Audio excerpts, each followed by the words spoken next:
नितिन कौशल जी मुंबई से। राधा राधा श्री हरि। सतगुरुदेव भगवान आपके चरणों में कोटि कोटि प्रणाम। गुरुदेव, हम लोग मेट्रो सिटी मुंबई में रहते हैं। वहां की चकाचौंध भरी जिंदगी से मन विचलित होता रहता है। ऐसे वातावरण में नाम जप और भक्ति करना बड़ा कठिन सा लगता है। कैसे पुष्ट रखें? नहीं, कठिन नहीं पाश्चात्य सभ्यता से स्वयं को कैसे दूर नहीं रखें? नहीं, लंका से ज्यादा है क्या?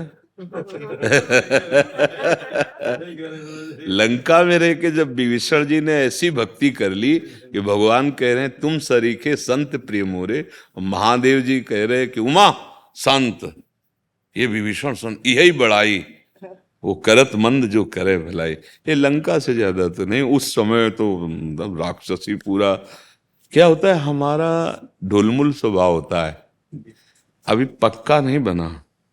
नहीं तो जैसे हम बाजार में श्री जी के लिए इत्र लेने जा रहे हैं या भोग लेने जा रहे हैं, उधर बकरे के मांस की दुकान, उधर अंडे की दुकान, ये वो बिना विचलित हुए वहीं से हम जा रहे हैं। हमें सिर्फ लक्ष्य है इत्र लेना श्री जी के लिए, चले आए, कोई मतलब नहीं। हमारा लक्ष्य नहीं बन पा रहा भगवत भजन।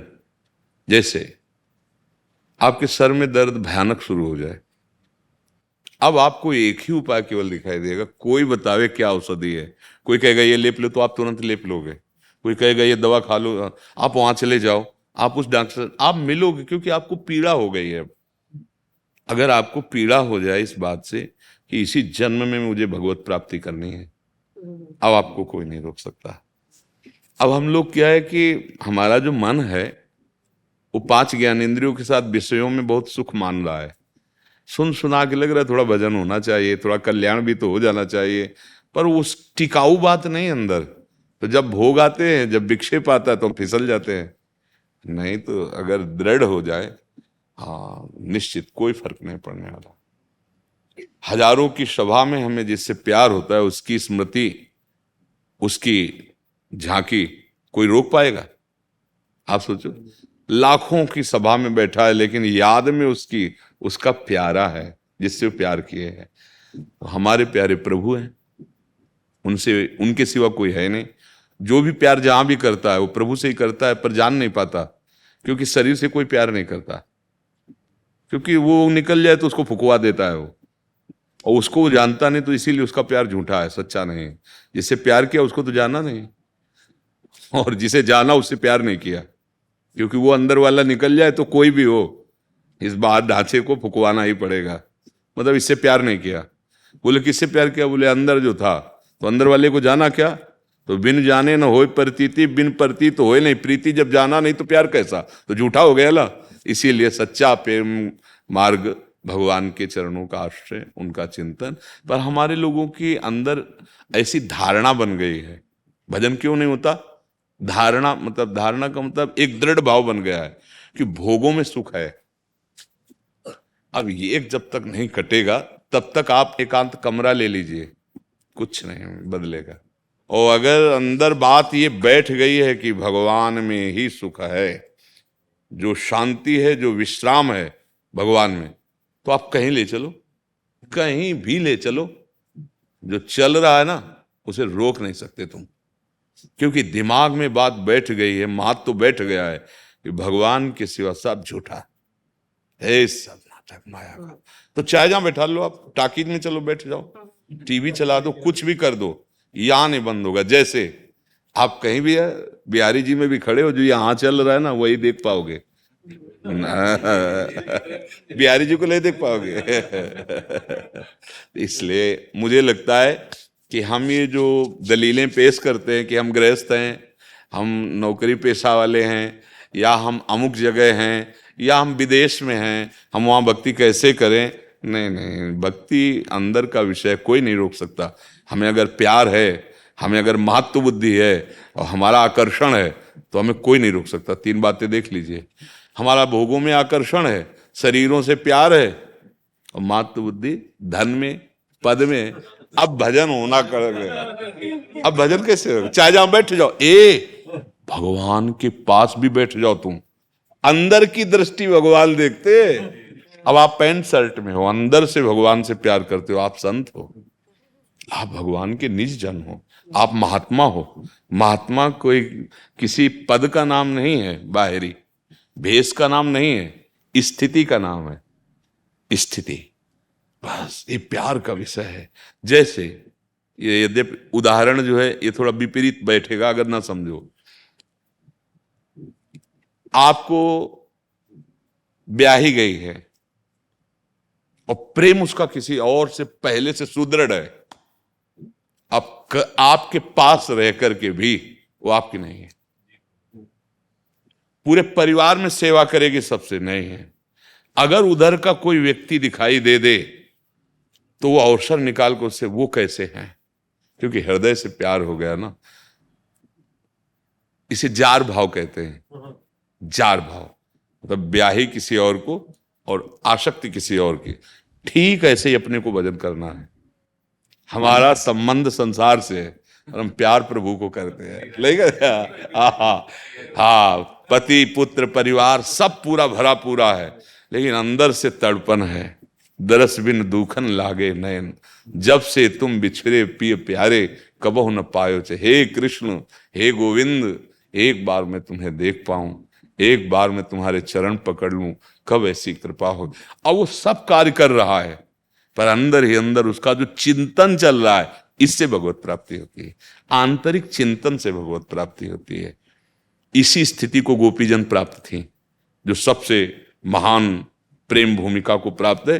पति हैं, पुत्र हैं, परिवार हैं, लेकिन एक भी वृत्ति कहीं नहीं, केवल कृष्ण में है। जहां बंसी बजी लाल बिहारी जी की, आई ब्रजनारी सुनत बंसी रो, बुलावा आ गया प्रीतम का।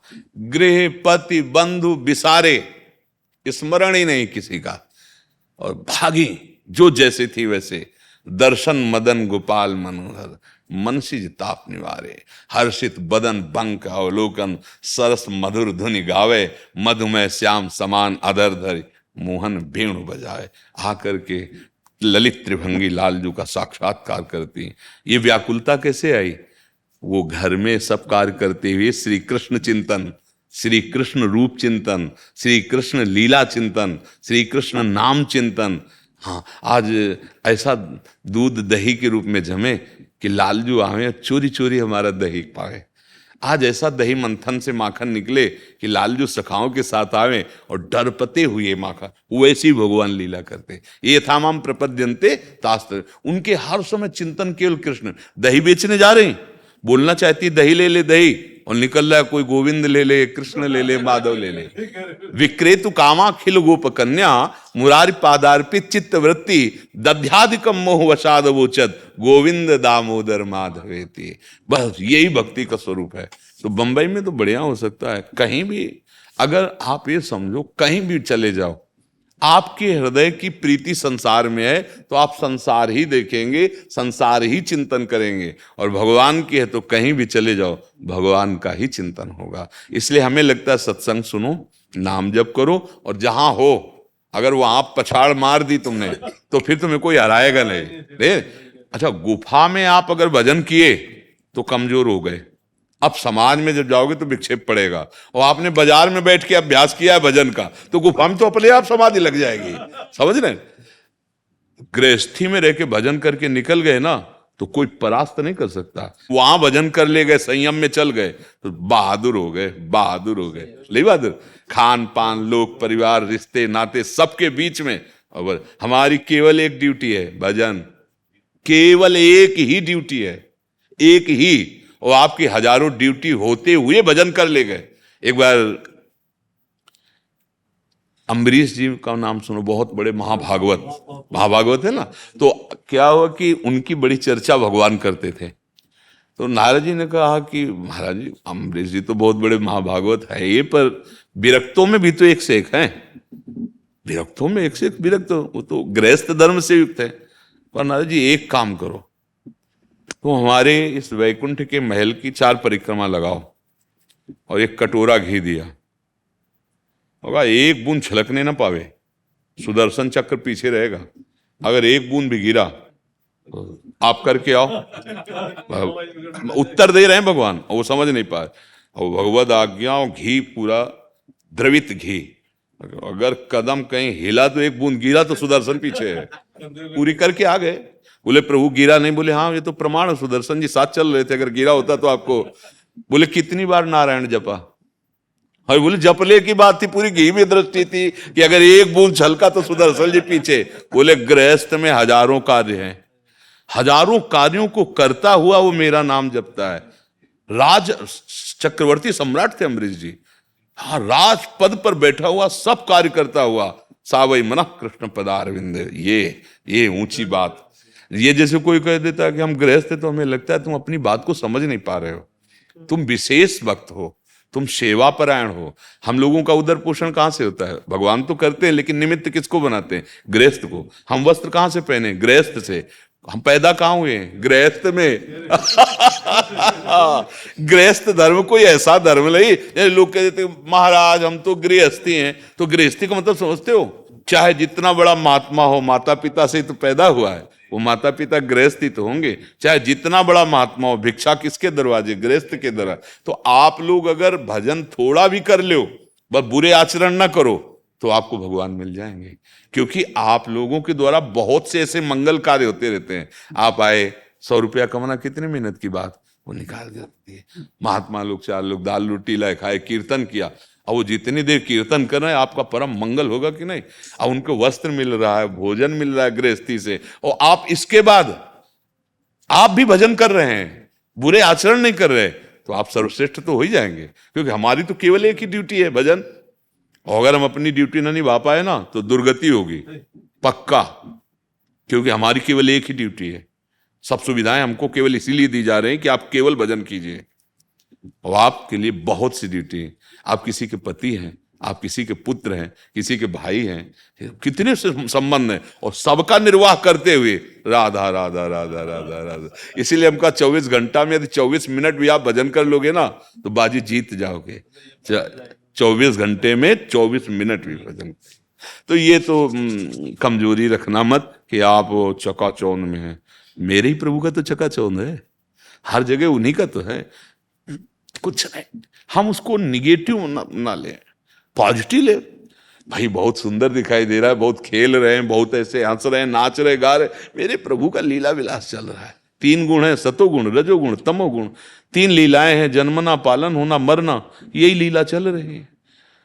बिल्कुल कहीं भी विचलित नहीं होना अपने प्रभु। हनुमान जी विचलित नहीं हुए लंका का दृश्य देख के। क्यों? क्योंकि प्रविश नगर कीजे सब काजा, और हृदय राखी नहीं बिगाड़ पाए। राक्षसों का जो तांडव चल रहा था, जो विलास चल रहा था, काम का, हिंसा का, राक्षस तो राक्षस, इतना भी हनुमान जी के अंदर प्रभाव नहीं पड़ा। क्योंकि हृदय में कौशलाधिपति भगवान श्री राम का चिंतन है। तो वो आप भी कर सकते हैं। नाम जप करते हुए, भगवान का आश्रय लेकर कहीं भी चले जाओ। साधु का जीवन केवल जगत मंगल के लिए है, उसके पास है तो केवल भगवान है। चुप गुप्त रूप से ऐसा भजन, बहुत जल्दी लाभ मिल जाएगा। मान लो आप मित्रों के साथ नाच रहे हो, हम भावना कर रहे हैं कि मेरे कृष्ण सामने खड़े, हम उनको प्रसन्न, भावना ही तो है ना, क्या बिगड़ जाएगा? अब उसमें अगर कि भाई हम तो भगत हैं, नहीं, गलत पेय नहीं पिएंगे, गलत भोजन नहीं करेंगे, गलत आचरण नहीं करेंगे, पर व्यवहार में है तो हम ऐसा दिखाएंगे कि हम संसारी आदमी हैं। वो अंदर अपने प्रभु को देख के नाच रहे हैं, अपने प्रभु को गा रहे हैं, हम भी उन्मत्त हो रहे हैं, और मित्र लोग भी कह रहे हैं कि हाँ भाई ठीक है, और हम अंदर से वो सब प्रभु को दे रहे हैं, हमारा भजन बन रहा है। चतुराई, भजन चतुराई से होता है। दिखावा करने में फिर माया बाधा डाल देगी। चतुराई से अंदर ही अंदर राधा राधा, बस बुरे आचरण न करो।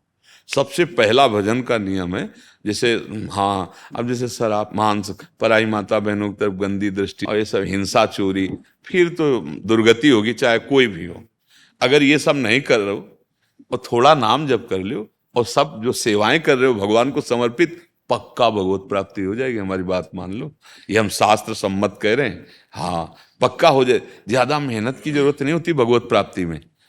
भगवत प्राप्ति में पसीना चुआने वाले काम नहीं है, ये सुलझने वाला काम है।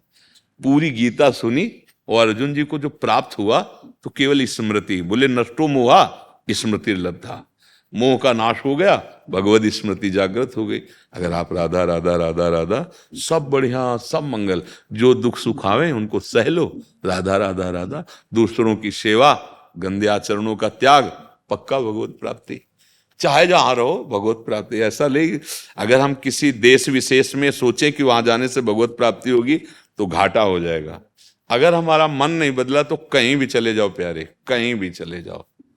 आप जाकर मंदिर में बैठो, थोड़ी देर इसकी गणित देखो, मन की क्या दिखा रहा, क्या सोच रहा, डायरी लेके बैठो और लिखते जाओ कि देखो ये दिखवाया, ये बुलवाने की चेष्टा कर रहा है, ये सोच कर रहा है।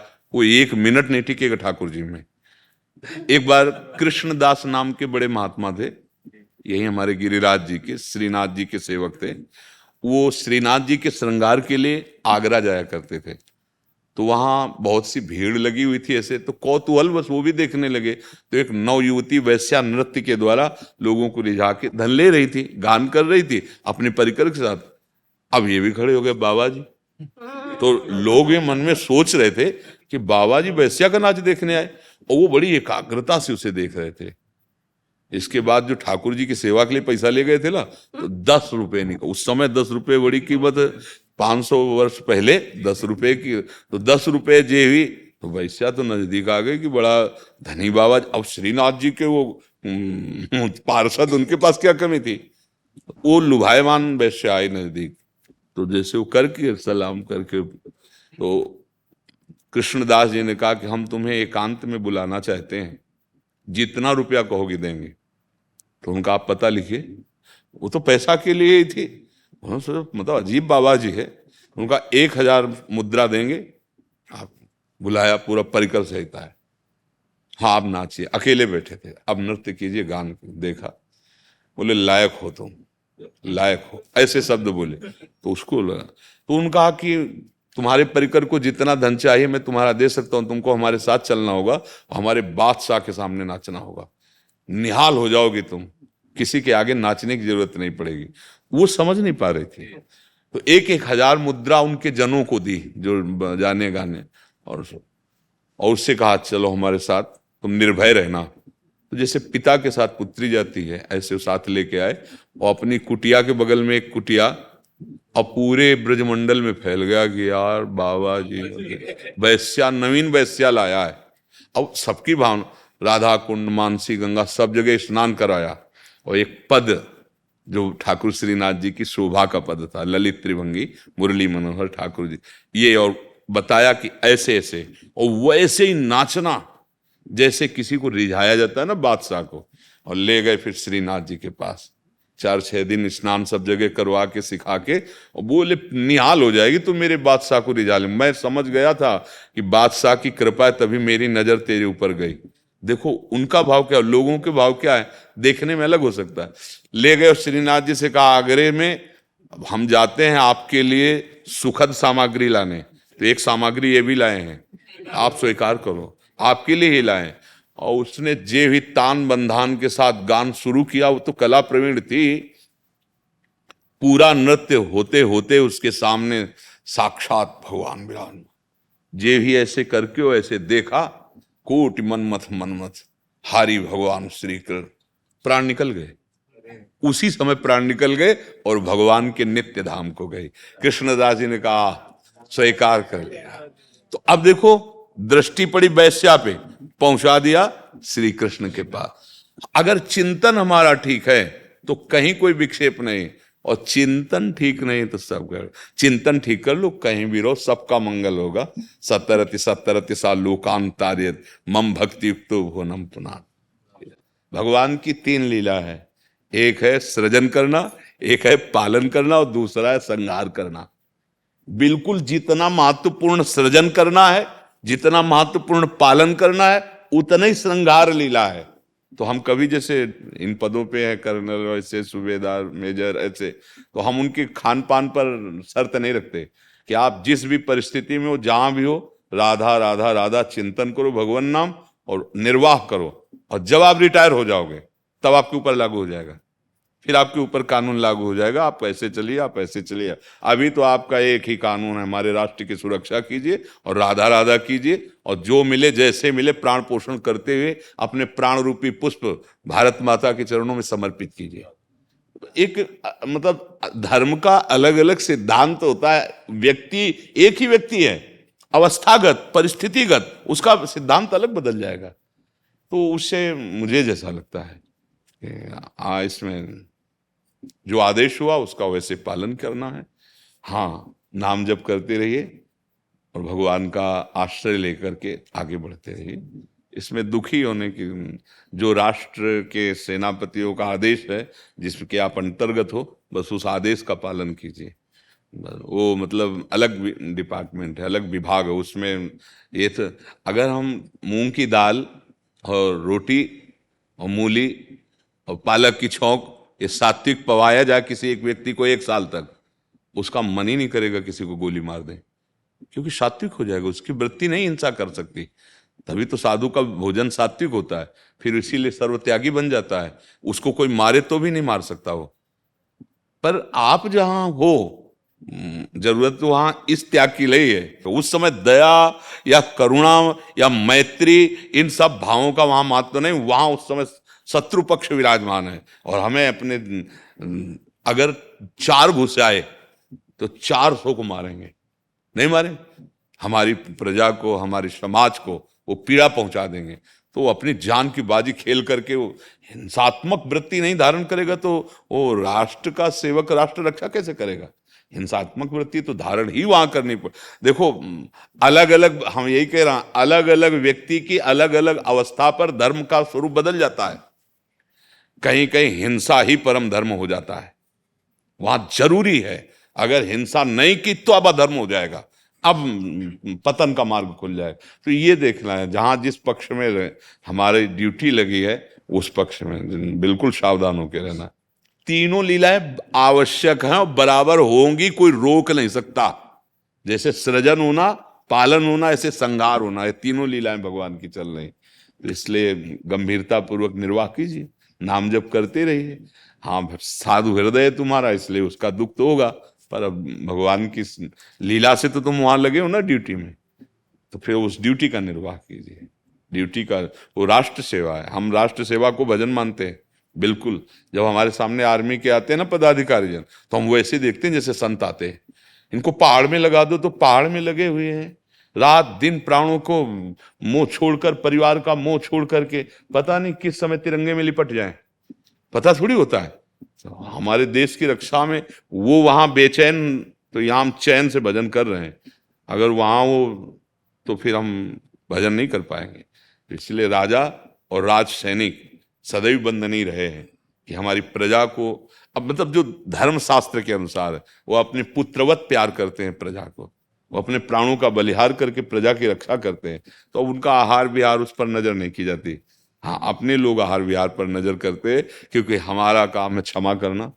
अब जैसे कोई आकर के हमें पीटने लगे तो हम उसको थप्पड़ थोड़ी मारेंगे। हमारे भगवान का विधान है, शरीर का जो होना है, राधा राधा राधा राधा। लेकिन भारतीय सैनिक थोड़ी ऐसा सोचेगा। तो अलग सिद्धांत है, अलग उसकी स्थिति है। तो मतलब लोकवत नहीं समझा है। धर्म का बड़ा सूक्ष्म विषय है। जब भीष्म जी से पूछा कि मुझको हार गए क्या महाराज युधिष्ठिर, आप उत्तर तो बोले, बेटा वो धर्म का स्वरूप है, साक्षात धर्मराज। वो धर्म के सूक्ष्म स्वरूप को जानता है, उसको समझाने की जरूरत नहीं किस स्थिति में कहां कौन सा कैसा धर्म है। तो अब जैसे एक ही सिद्धांत सब पे लागू नहीं होता, धर्म का अलग अलग स्थान हो जाता है। जब कोई भगवत प्राप्ति की बात आती तो फिर आ जाता सर्वधर्मान परित्यज्य। इसीलिए कहा सर्वधर्मान परित्यज्य मामेकम शरणम व्रज। आ जाओ, अब ये जा रहा मोक्ष की तरफ, अब ये जा रहा परम पद भगवान के दासत्व की तरफ। ये अभी राष्ट्र रक्षा की बात है। ऐसे अब कोई भी गलत मन विचार में आता है तो आपका दृश्य हृदय में आ जाता है। तो आपका इतनी पूर्ण कृपा हुई हमारे ऊपर कि जिसका कोई मोल नहीं है। वो गिरिराज जी ही कृपा करते हैं, यहाँ से गिरिराज जी बुलवाते, श्री जी बुलवाती है। मानव जीवन का परम लक्ष्य आचरण पवित्र, दूसरे के सुख की भावना और नाम जप, इससे सब कुछ हो जाएगा। नाम जप एक महान शक्ति है। अगर नाम जप चल रहा है तो हर विकारों पर विजय प्राप्त हो सकती है। नाम जप नहीं चल रहा तो प्रभु के समीप रहने पर भी विकार से बचा नहीं जा सकता, क्योंकि वो उन्हीं के पार्षद है ना भाई। काम क्रोध लोभ मोह मद मत्सर, इनको सामर्थ्य कहां से मिली? कृष्ण से ही। राक्षसों को बल कहां से मिलता है? उन्हीं से तो मिलता है। तो अगर हम उनका बल नहीं धारण करेंगे तो हम जीत नहीं पाएंगे, क्योंकि वो विपक्ष भी प्रभु का ही है। भगवान कह रहे मम माया, वही तो कह रहे मम माया दुरत्यया, मेरी माया। अपने लोगों को कहते हैं ममई वांशो, तो मेरा अंश। तो जैसे मैं भगवान का अंश, ऐसे वो भगवान की शक्ति। यदि हम भगवान का नाम जप करें, भगवान का आश्रय लें और गंदे आचरण छोड़े, विचार आना स्वाभाविक हो सकता है, क्योंकि पूर्व से हमारे संस्कार नहीं गंदे, तो विचार आ सकते पर क्रिया ना होने पावे। अगर क्रिया से बचा ले गए तो विचार नष्ट हो जाएंगे, क्योंकि नाम जप चल रहा है। नाम जप से परम मंगल हो जाता है। गिरिराज सलेख चंद जी, राधे राधे। प्रभु, हमें मैं और मेरा से अलग चलने का मार्ग दिखाएं, जिससे हमारा जीवन भक्तिमय हो जाए। भगवान ने देखो इस श्लोक में बताया है कि दैवी हेषा गुणमयी मम माया दुरत्यया, ये मैं और मोर तोरत है माया, जेहि बस कीन्हे जीव निकाया। ये त्रिगुणात्मिका माया बहुत दुरत्य, इससे पार होना सहज नहीं है। तो बोले एक ही उपाय, मामे ये प्रपद्यन्ते माया में ताम तरन्ति ते, मेरी शरण में आ जाओ। तो भगवान तो घोष जय घोष कर रहे हैं, मेरी शरण में आ जाओ, मैं तुम्हें माया से पार कर दूंगा। तो श्री कृष्ण शरणम मम, हरि शरणम मम, और नाम जप करो। मैं और मोर तोरते वो सब समेट लेंगे, उनका जाल है। अगर हम भगवान की शरण में नहीं गए तो कोई दूसरा उपाय नहीं, एकमात्र भगवान की शरणागति और भगवान का नाम जप, यही एकमात्र उपाय, दूसरा कोई उपाय नहीं। आप चाहे जितनी बड़ी तपस्या कर ले उसका अलग फल होगा, दान पुण्य कर ले उसका अलग फल होगा, तीर्थ याटन करें उसका फल होगा, लेकिन पाप जो है वो ऐसी टांग मारेंगे कि सब को सब चौपट कर देंगे। और उस पाप को जो नष्ट कर सके वो केवल भगवान है। मामे ये प्रपद्यन्ते माया में ताम तरन्ति, अहम त्वाम सर्व पापेभ्यो मोक्षयिष्यामि मा शुचा, मैं ठेका लेता हूं तुम्हारे सारे पाप नष्ट कर दूंगा। ये बात केवल भगवान कह सकते, कोई देवता नहीं बोल सकता, किसी दूसरे की ताकत नहीं। देवताओं की ऐसी ताकत है जैसे दुकान 100 रुपया दो तो जो 100 रुपया की कीमत की सामान है वो चाहे जो ले लो, अगर उसमें 110 का है तो नहीं मिलेगा आपको। ऐसे जितनी तपस्या जितना पुण्य उतने ही देवता आपको दे सकते हैं। लेकिन भगवान घर के हैं, गोदनामे वाला, गोदनामे में आ गए तो पूरी प्रॉपर्टी का अधिकारी हो गया। भगवान ही बचा सकते हैं मैं और मोर से, तोर और तै से जो माया का जाल फैला है। तो भगवान की शरण में होकर के भगवान का नाम जप करो, यही मार्ग है, दूसरा कोई मार्ग नहीं है। अगर भगवान की शरण नहीं तो मैं और मोर तय तोर से कोई बचा नहीं सकता। वो बड़ा सूक्ष्म अंदर ही अहंकार में ही बैठा हुआ है, और वहीं बैठे हैं भगवान। अगर उनसे प्रार्थना करो तो वो दूर कर सकते, दूसरे किसी की सामर्थ्य नहीं। तो गुरु और भगवान एक ही होते हैं। अगर सदगुरु के रूप में भगवान मिल जाए और उपासना जो बता रहे हैं वैसे, अब समय नहीं रह गया आपका। हाँ, अब जिभ्या से निरंतर राधा राधा राधा राधा राधा। अब ज्ञान विज्ञान का समय नहीं रहेगा, बैठ के विचारो, स्वाध्याय करो। अब चलो, गाड़ी आ चुकी, बस स्टेशन से छूटने वाली है। हाँ, अब कब मृत्यु हो जाए क्या पता। ए भाई, फांसी वाले को तो टाइम दिया जाता है ना कि कल 12 बजे मरोगे, हमको तो टाइम ही नहीं है। कहो अगला शब्द रा के आगे दाना बोल पावे चले जाए। इसलिए हर समय राधा राधा राधा राधा राधा राधा। और अगर राधा राधा कहते श्वास छूटी तो श्री जी मिल जाएंगे, भगवान मिल जाएंगे। देखो, नारायण नाम पुत्र का रखा गया था और उस अजामिल ने अंतिम समय नारायण पुकारा पुत्र को, तो भगवान के पार्षद आ गए, बचा लिया, यमदूतों की फांस काट दी और परम पद का अधिकारी हुआ। पुत्र के बहाने से नारायण नाम निकलने से ये गति हुई। तो जानबूझकर नारायण बोलेंगे, जानबूझकर राधा बोलेंगे, कृष्ण बोलेंगे, राम बोलेंगे, हरि बोलेंगे तो हमारा कल्याण नहीं हो जाएगा, पक्का हो जाएगा। बस एक ही उपाय है, जीव, ये जीव से ना अहो वत्सपचतो गरीयान यद जिभ्यागे वर्तते नाम तुभ्यम। वो बड़ा श्रेष्ठ महान हो जाता है, भले वो चांडाल क्यों ना हो, जिसकी जिभ्या के अग्रभाग पर हे हरि आपका नाम विराज। उसने सारी तपस्या कर ली, सारे तीर्थ अवगान कर लिए, जिसकी जिभ्या पे आपका नाम विराज। बड़ा महिमामय है और फ्री है, कोई टैक्स नहीं लगता, कोई कीमत नहीं बताई गई, क्योंकि अमूल्य। बस जबान से लेते रहो राधा राधा राधा राधा, परम मंगल हो जाएगा। एक ही उपाय है, और तो फिर सब माया में बांधने वाले उपाय। पुण्य होंगे तो स्वर्ग जाओगे, भोग कर फिर मृत्यु लोक में आ जाओगे। पाप होंगे तो नरक जाओगे, वहाँ पापों का क्षय होगा तो फिर मृत्यु लोक में। बचना है तो राधा राधा राधा राधा राधा राधा। धन्यवाद धन्यवाद। अच्छा, काशी विश्वनाथ जी केदार हमारे लिए लाए हो? नमः पार्वती। श्री प्रमोद ब्रह्मचारी बाबा है केदार घाट से अच्छा तो कुंभ सागर अच्छा, अब ध्यान आ गया, अब ध्यान आ गया, अब ध्यान आ गया। उस समय क्या था कि नवीन अवस्था थी आपकी ला, तो वो रूप देखा था। बड़ी कृपा करी, बड़ी कृपा करी। अब ध्यान आ गया। धन्यवाद धन्यवाद धन्यवाद। जिस समय हम घाटों पे रहते थे, उसी समय महाराज जी का भी मिलन हुआ था। जब विश्वनाथ जी आपके साथ जाते थे महाराज जी दर्शन करके जब लौटते थे ना केदार घाट में तो फिर महाराज जी के पास बैठे हाँ, नहीं, अब ध्यान में आ रहा है, ध्यान आ रहा है कि ये सब भगवान विश्वेश्वर का ही प्रताप, विश्वनाथ जी का है। हाँ, उन्हीं के प्रसाद से जो प्रिया प्रीतम की प्रेम लक्षणा भक्ति है, हमारी अनन्यता में तो आपने देखा ये शिव स्वरूप ही एकदम घाटों पे उन्होंने ही एकदम, हाँ, भगवान जा पर कृपा न करें पुरारी, सो न पाओ मुनि भगति हमारी। बड़े कृपालु हैं आशुतोष भगवान शंकर, उन्होंने कृपा कर दी और प्रिया प्रीतम के धाम को प्रदान किया, प्रिया प्रीतम के प्रेम रस को दाता वही हैं उन्होंने। हम तो उन्हीं के गुलाम हैं, उन्हीं के दास हैं। उनकी कृपा के बिना आप तो जानते हैं, अनन्यता ऐसी कि हम रास भी देखने के लिए ना कह दिया कि नहीं, अरे आप हमारा जो चल रहा है वो जबरदस्ती। जब उनका एक कई बार कहा कोई संत थे, तब मन में आया कि जब संत कह रहे हैं तो बस फिर रास में गए ना। तो जैसे बड़े बड़े संतों ने लिखा है ना कि ब्रज की वीथियों में मत जाना, एक कमर में हाथ रखे हुए नव किशोर ऐसा है जो तुम्हारा सर्वस्व छीन लेगा, किसी कार्य का नहीं रखेगा। तो वही जी ही रास बिहारी के बस महादेव जी की कृपा, अब लग गया, हम जी नहीं सकते।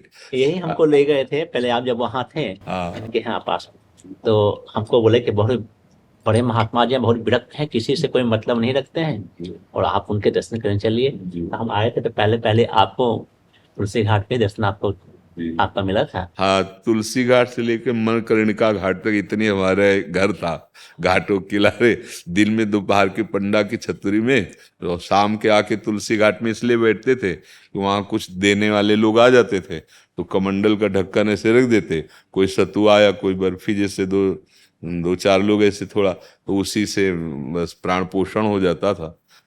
आश्रम किसी के जाला नहीं, भिक्षा करनी नहीं, आकाश वृत्ति से घाट में जो महादेव जी भेज दे।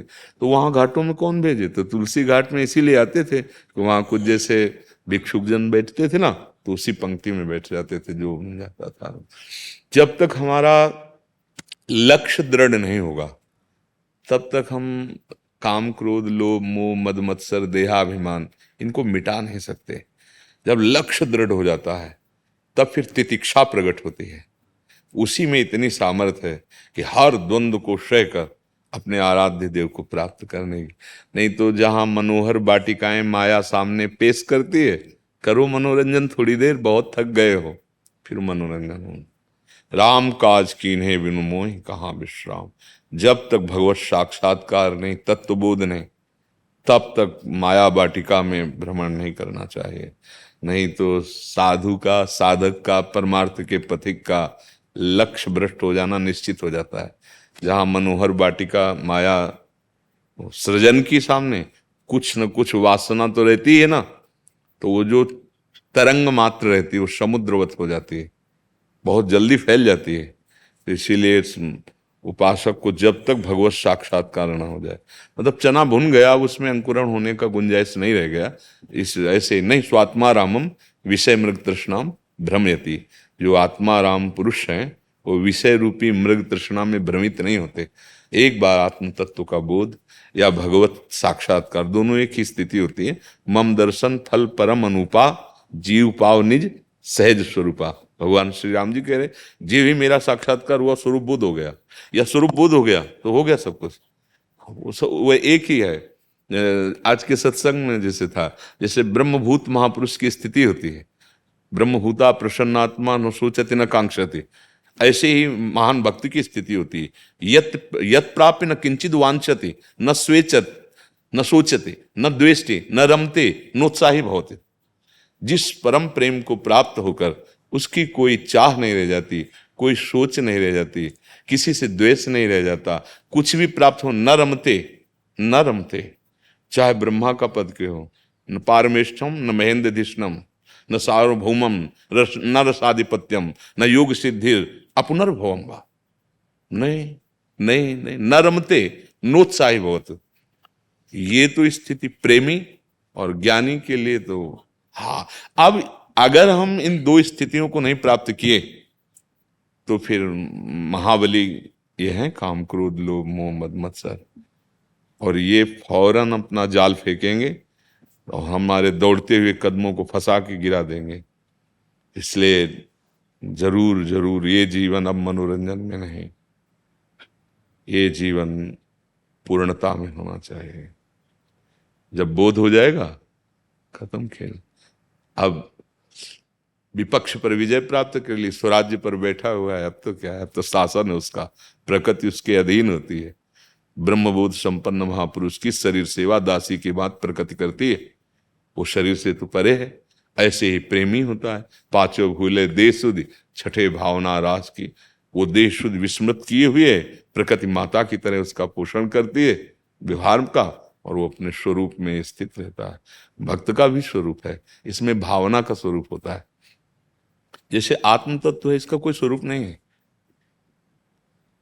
कि वो काला है कि गोरा है कि वो उच्च है कि हाँ।